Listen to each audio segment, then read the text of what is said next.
Thank you all. Thank you very much. I am delighted to be here. I want to thank Dave Bossie. Chris and I have a great working relationship with Dave, and we have made a number of movies that we're very proud of, and the new Reagan book that we're proud of, and what he did at Citizens United, both in the lawsuit last year and in the hard work he's done to help elect conservatives across the country is really, truly remarkable. So I'm glad to be back with you. I also want to thank David Keene, who, while he has retired from that job, held together both the ACU and CPAC since 1983. And he deserves a big round of applause.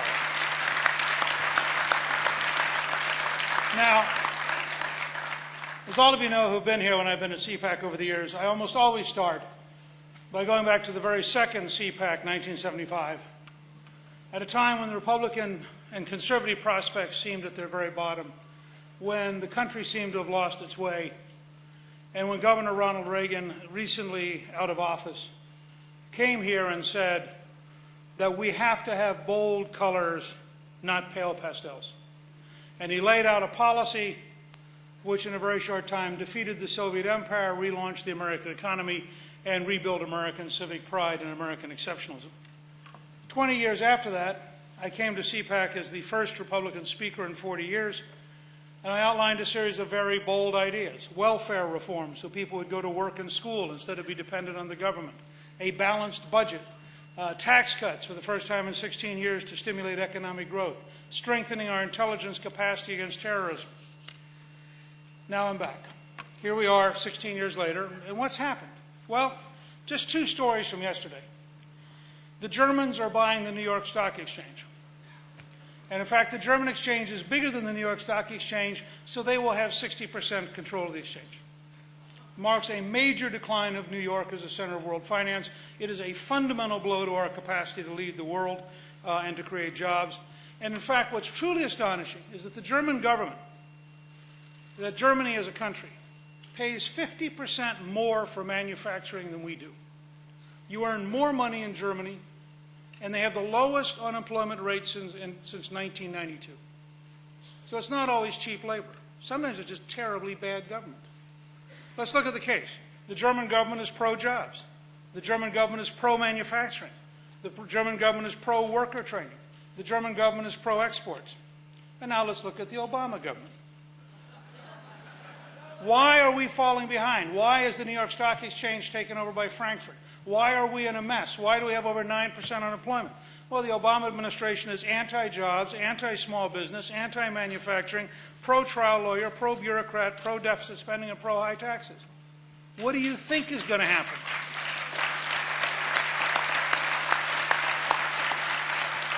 My favorite political governing slogan for the next 20 years is 2 + 2 = 4. Simple, basic, honest facts. If you want to kill jobs, you can. And Democrats prove it all the time.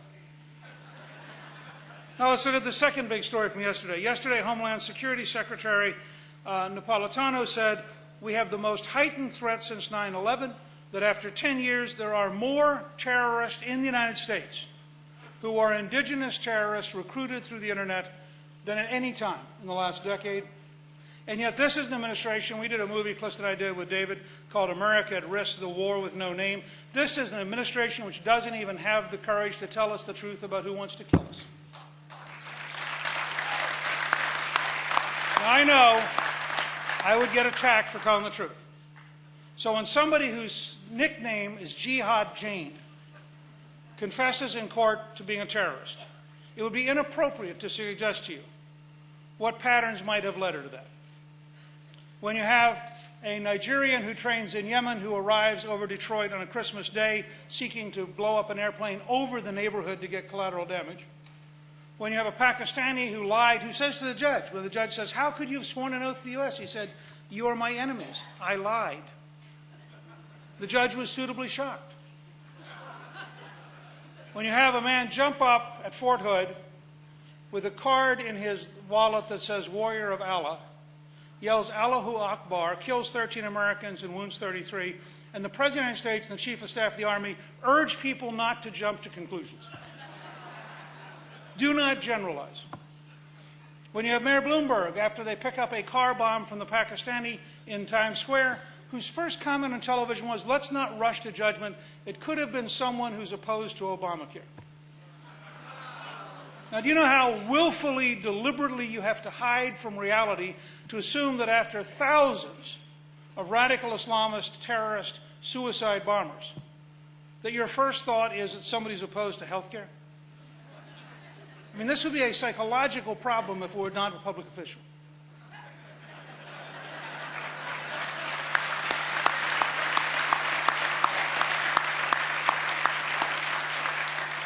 The Obama administration is wrong on terrorism, wrong on Iran, wrong on the Muslim Brotherhood, wrong on Hezbollah, and being wrong on that many national security items is an enormously dangerous thing. But the president's popularity remains relatively high because the media loves him. As one liberal analyst said, my leg shakes thinking of it. Time magazine just did a cover on Reagan's 100th birthday, Why Obama Loves Reagan. Now, I want you to know, first of all, my leg doesn't shake. And I want the elite media to know something. I knew Ronald Reagan.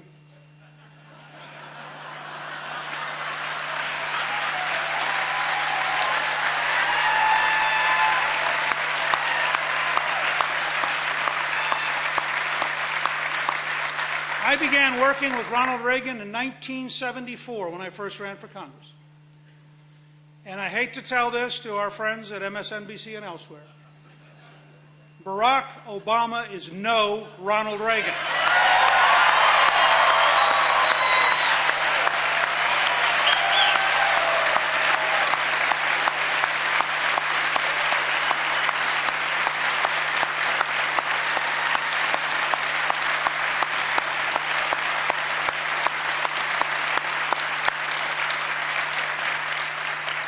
However, the media wants us to be responsible. The media wants us to be bipartisan. The media wants us to bring a new positive tone to Washington. So I'm going to risk shocking you. In the tradition of Ronald Reagan's 1975 bold colors proposal, I want to suggest that CPAC do something very bold. And let me say, by the way, for those liberals who think 2010 was the peak, the fact that we have 2,000 more registrants this year ought to tell them, oh no, 2010 was the appetizer. 2012 is the entree.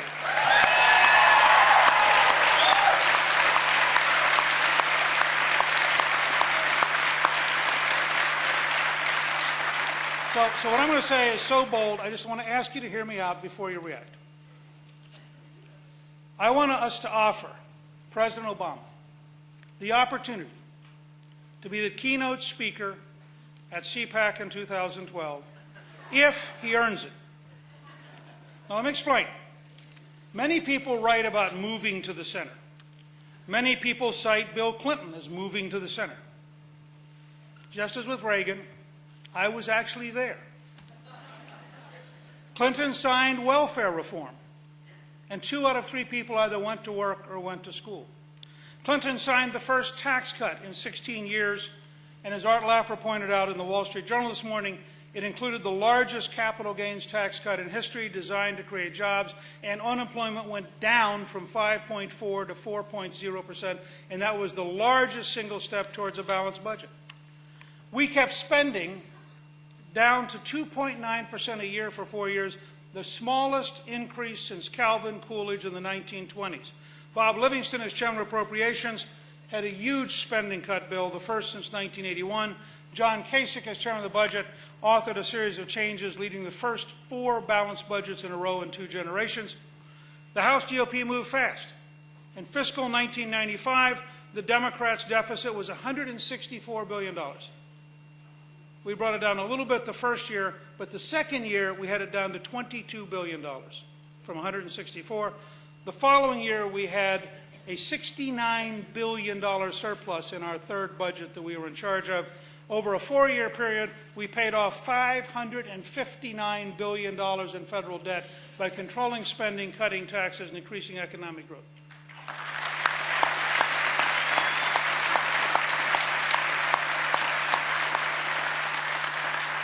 The number one job today is to create jobs.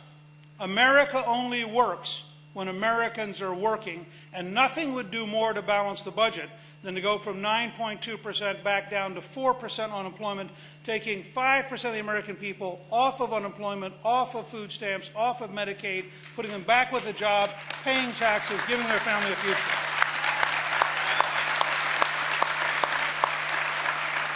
And let me emphasize something that Republicans all too often and conservatives all too often fail to be honest and direct and talk about. At a time when we have 45% black teenage unemployment in January, that is not acceptable to anyone in America, and we should be the people who drive for the policy changes so every young American can get a job, no matter what the ideological bias of this president.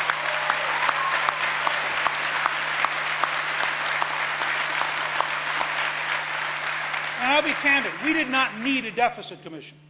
We needed a jobs commission that talked only with people who create jobs. I am sick and tired of congressional hearings where people who've never created a job show up to explain what their theory is of doing something they've never done.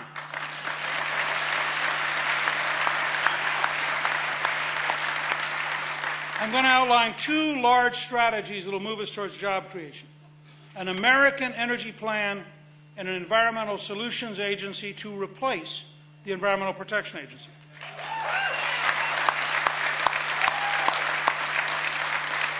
But first, let me discuss how President Obama could move to the center, could be bipartisan, and could be invited to keynote CPAC.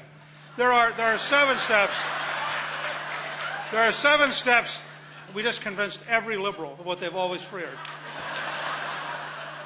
I think there are 7 steps to the center for Obama. First, sign the repeal of Obamacare.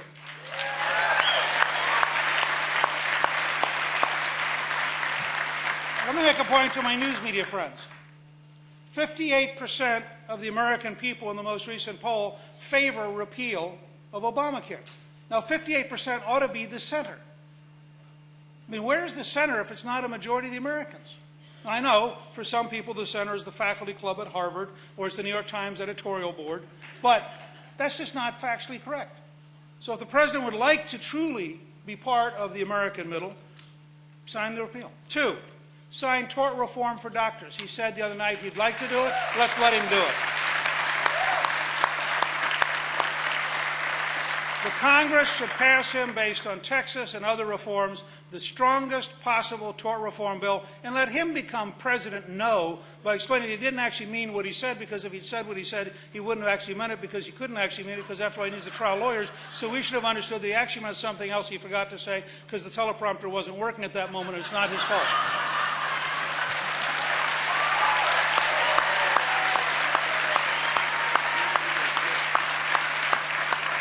Three, sign the permanent repeal of the death tax.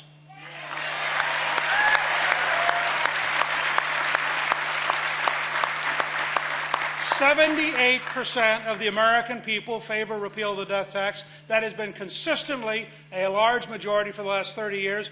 And I would say to the New York Times, to CBS News, and even daringly to our friends at MSNBC, if 78% isn't the center of this country, where are you going to find it, and what are you doing when you get there? Fourth, sign a new Hyde Amendment so no taxpayer money funds abortion in the United States.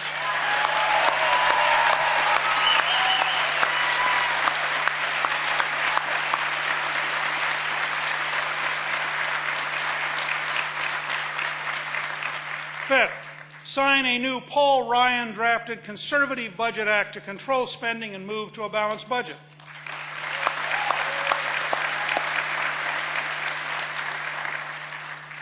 Sixth, sign a law to decisively control the border now.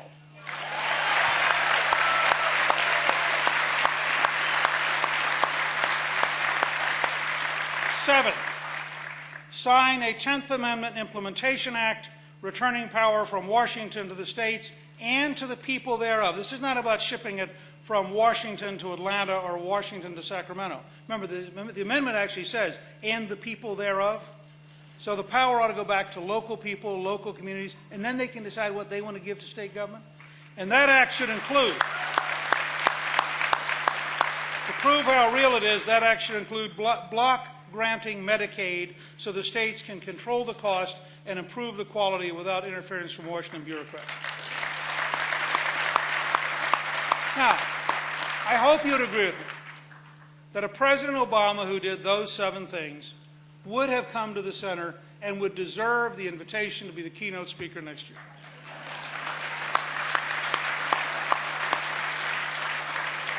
I would not bet a lot on that ticket, but it's...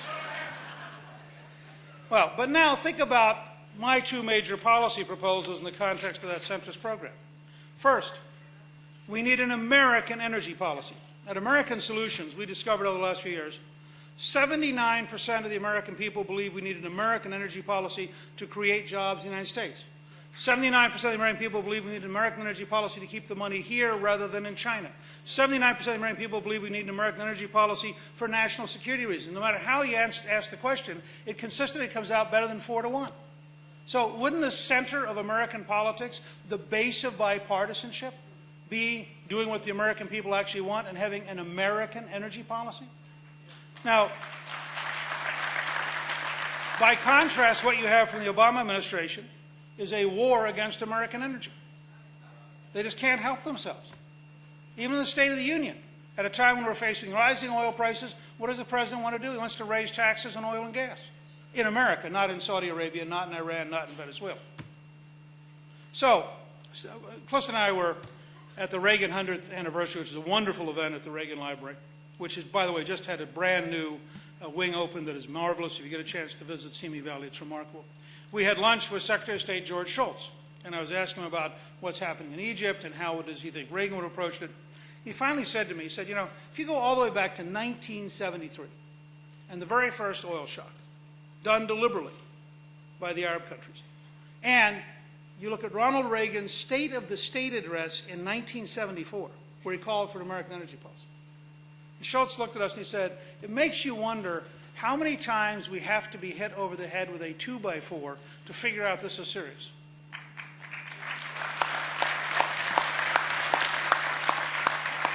Cliff May of the Foundation for the Defense of Democracy wrote me the other day, he said, you know, Lenin in the communist era said, capitalists will sell us the rope to hang them. He said, but it never occurred to Lenin that we would give them the money to buy the rope with. And that for 30 years, we followed an energy policy which makes the Saudis richer, the Iranians richer, the Venezuelans richer, which allows them to subsidize madrasas across the planet teaching hate, which allows them to subsidize people who want to come and kill us. And for 30 years, we've had the worst possible national security policy in energy, and it's time we stopped it, and it's time we passed an aggressively pro-American jobs, aggressively pro-American energy.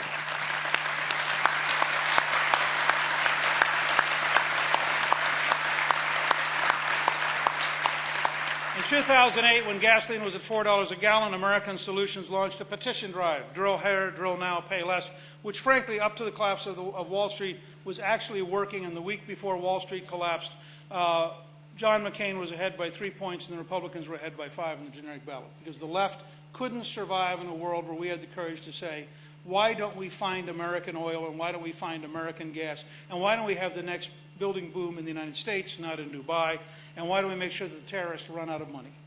And that ought to be our approach to this. So let's do it now. First of all, reopen off of Louisiana, which, by the way, this administration, with utter total hypocrisy, said they were going to lift the quarantine, and then said, oh, but by the way, there's a new regulatory policy, and we don't issue any of the new regulations. So they have effectively stopped everything they promised us last fall they would allow to happen again. Governor Jindal wants it to happen. The people of Louisiana want it to happen. They understand that $80,000 a year jobs aren't all that available in the United States. And they understand that shipping the rigs to Egypt and the Congo because they're more politically stable than the United States is not a good sign for our future. So let's reopen the areas only off those states that want to reopen them. But if a state wants to go and find oil and gas and wants to create more jobs in that state and therefore wants to help the American balance of payments and keep the money here, let's let them do it now.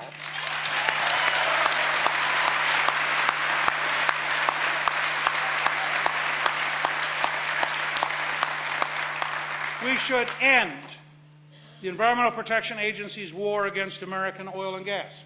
For example, Shell won in 2006, 5 years ago, a lease to allow them to explore in the Beaufort and Chukchi Seas off Alaska. $3 billion later, the EPA has refused to allow them to move forward, and they announced last week they're dropping it, they're stopping it. Now, this wasn't the Alaskan wilderness area. This was an area that was totally, legally open for exploration, in which the environmentalists inside the government and the environmentalists outside the government deliberately conspired to stop a company from creating American oil and American gas in the United States in a way which can only be helpful to the Saudis and the Iranians. And I, for one, am tired of being told we ought to cripple our companies in our country on behalf of people overseas. And you don't see any lawsuits over there because they don't frankly allow them. And so you have a situation where every time we stop Americans, we strengthen our enemies and we weaken our own economy, and this is a perfect case study.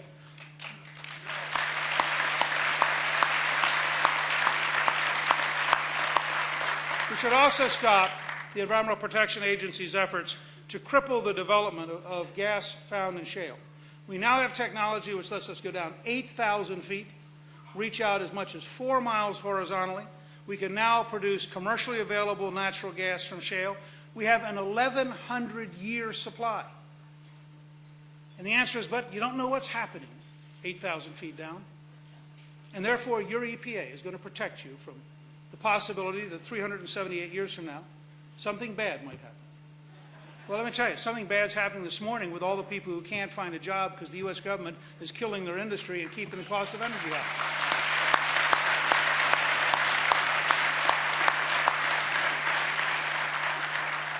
We need to develop effective clean coal pilot projects that prove the concept that we can use coal, because we have more energy in coal than Saudi Arabia has energy in oil, and it is utterly, totally foolish to say the United States is not going to aggressively develop clean coal. The Department of Energy promised in 2003 they would have a plant done by 2008. They then studied it to death. They now hope to have one done by 2016. At the current direction, the Chinese will have built, patented, and licensed new technologies worldwide faster than our bureaucracy in Washington can figure out how to issue the permit to even try. That is fundamentally wrong, and we should cut through all the red tape, and we should maximize the ability of our own electricity industry and our own coal industry to develop new plants in the most rapid possible way.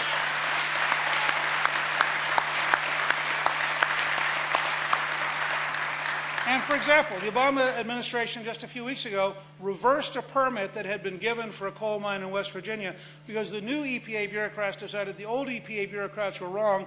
How do you invest? How do you create jobs? How do you have any sense of energy production when you know that the next left-wing, ideologically committed, anti-business bureaucrat could, in fact, take away every single thing you've done? And so they ought to reverse that decision. They ought to go back to keeping their word. They ought to allow West Virginians to have a job and create energy for the rest of us. They should also streamline the nuclear regulatory process to go back to enable us to build nuclear power plants. There's something fundamentally wrong.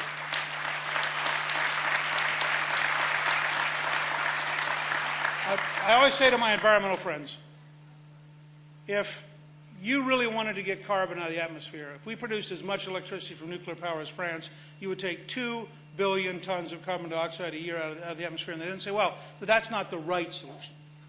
Because there's never a right solution if it's a solution, because then our economy would grow, free enterprise would work, and that would be wrong. And so what they always want is a technology that doesn't exist but could exist someday if only you were patient long enough. And in the meantime, why don't you ride a bicycle to prove you're a patriot, because they're not going to permit you to do anything else.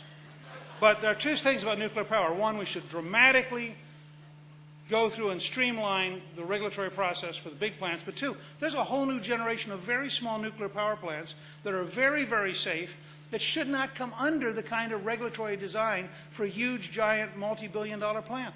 And we could go to a much more effective nuclear power very fast and have a very big job creation technology. We should also insist on flex fuel cars and on blender pumps. And here I just want to say a word because some of my friends I think, are confused about this issue, frankly. The person who first got my attention to this is the former director of the CIA, Jim Woolsey, who said this should be seen as a national security issue. Brazil went to a flex fuel car model years ago. The very companies, by the way, that will come and testify here, they don't know how to do it, are building the cars in Brazil. Because the Brazilians said, you're either going to build them or you're not going to be here. So they said, okay, we'll learn how to do it. It costs less than putting in a seatbelt. And the fact is, it allows the consumer to choose. It's not a question about dictating what you ought to do. It's about a question of giving you a range of choices about what you ought to do. Brazil today is totally energy independent by a combination of offshore discoveries, flex fuel cars, and the use of sugar-based ethanol.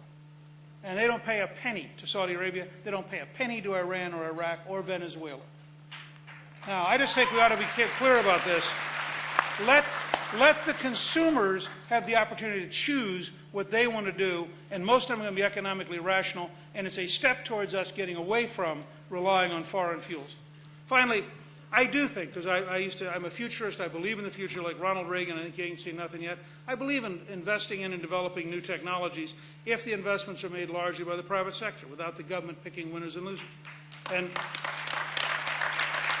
I'm happy to say to many of my friends, look, hydrogen matters, biofuels matter, solar matters, wind matters, but the truth is, in the next 20 years, what's going to matter the most is oil, gas, coal, and nuclear, because they're simply, statistically going to remain the bulk of the supply. So we need to move forward on every front, not stop the biggest, most successful fronts while we wait around someday for a better future that may or may not come fast enough for any of us to be either employed or safe. Now, in order to have an American energy policy, we need to replace the Environmental Protection Agency with a new, fundamentally different Environmental Solutions Agency.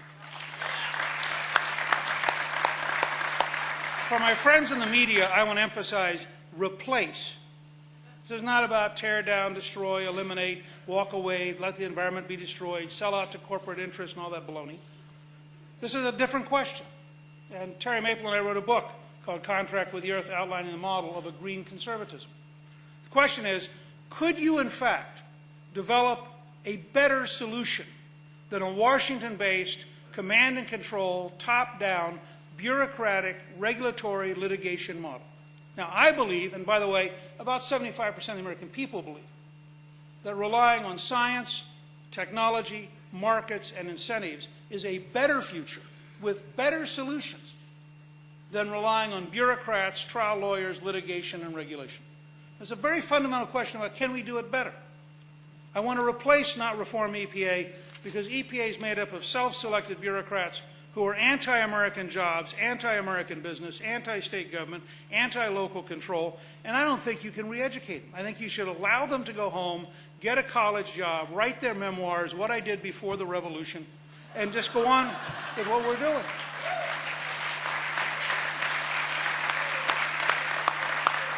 I don't think that EPA bureaucrats who are dedicated to a Washington-centered, top-down bureaucratic control by litigation and regulation are going to learn a new dance and a new approach and a new model. What we need is, and by the way, this is doubly true because Obama wants to use EPA to control carbon so he can control all of the non-health economy to match his control over the health economy through Obamacare. And it's the two of them together that are such a fundamental threat to freedom in this country by centralizing power in Washington, D.C. Now, a new Environmental Solutions Agency, I believe, would do a better job of protecting both the environment and the economy. The principles are straightforward. Localism when possible. I believe local people who actually live there may have a higher value for their environment than a Washington bureaucrat who's never visited their town and may never have even been in their state. I believe that state governments can be very reliable partners and that there ought to be a cooperative attitude from Washington seeking to work with the states, not a dictatorial attitude seeking to tell the states the limits of some bureaucrat here based on paperwork.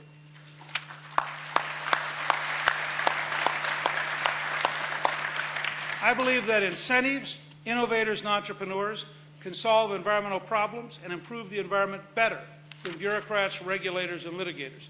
I believe the new Environmental Solutions Agency should see communities, states, and industries as partners, not adversaries, in solving problems with win-win approaches.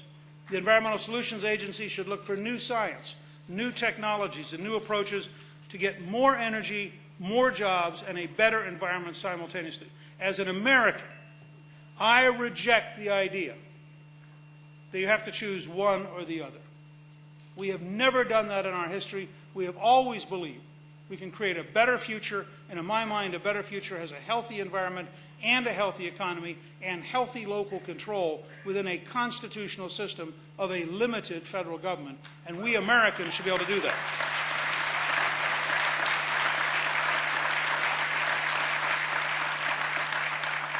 I taught on the second Earth Day 40 years ago. I was director of an interdisciplinary program at West Georgia College on the environment.